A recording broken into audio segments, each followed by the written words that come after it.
Si t'as cliqué sur cette vidéo, c'est sûrement que tu veux devenir le GOAT du dessin. Et t'inquiète, t'es au bon endroit. Pour que ta progression soit vraiment au top, on va diviser ces 100 jours en 5 étapes avec une difficulté progressive. Et surtout, reste bien jusqu'à la fin parce qu'il y a un petit bonus qui va vraiment t'aider. Avant de commencer, parlons vite fait du matos. T'as juste besoin d'une gomme, d'un carnet de croquis et un crayon de papier. C'est tout. Le reste, franchement, c'est pas primordial. Pas la peine d'investir des feutres à alcool si tu maîtrises pas encore les bases du dessin. Concentre-toi d'abord sur l'essentiel. Tout est en description. Fais-toi plaisir. Étape 1, se faire la main et repérer ses faiblesses. C'est le moment où tu t'améliorises avec ton crayon. Tu dois kiffer ce que tu fais. Si t'as pas envie de continuer, c'est mort. Alors commence par dessiner ce que t'aimes, comme tes persos préférés, des animaux stylés, ce que tu veux. Mais surtout, à la fin de chaque session, prends 2 minutes pour noter tes points forts et tes points faibles. Ça va te servir pour les prochaines étapes et vraiment, c'est hyper important. Essaye de faire une routine, par exemple, 30 minutes tous les soirs avant de dormir. Comme ça, tu progresseras sans t'en rendre compte. Étape 2, comprendre les proportions. Là, on rentre dans le sérieux. Tu vois, si tes visages ressemblent à des patates ou si tes persos sont écrasés, c'est normal. C'est juste une question de proportion. On commence par apprendre les bases. La tête, c'est souvent 5 yeux de large. Le corps, 8 têtes de haut. Simplifie tout avec des formes de base.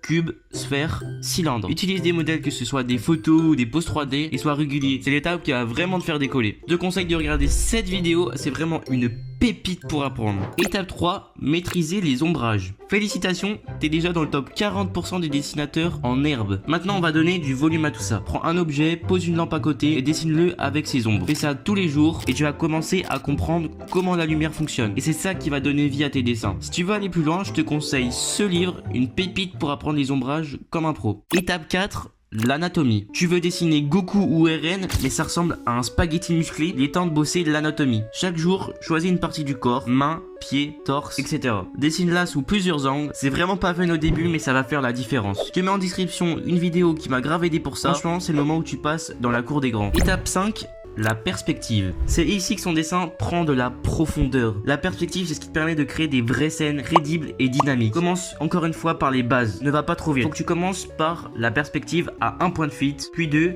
puis 3 quand tu seras à l'aise. Fais des exercices simples, dessine une rue, une pièce, un objet vu du haut. Au début, ça bug un peu dans ton cerveau, mais une fois que tu as capté le système, tout devient plus logique. Si t'es encore jusqu'ici, je te remercie énormément et tu as bien mérité ton petit bonus. J'ai ouvert un serveur Discord dans la description pour qu'on puisse tous partager nos progrès. Viens poster tes dessins, poser des questions et motiver les autres. Et si tu veux voir ma progression perso, je poste des shorts régulièrement, donc active la cloche et mets un commentaire. C'était Dolma, à plus.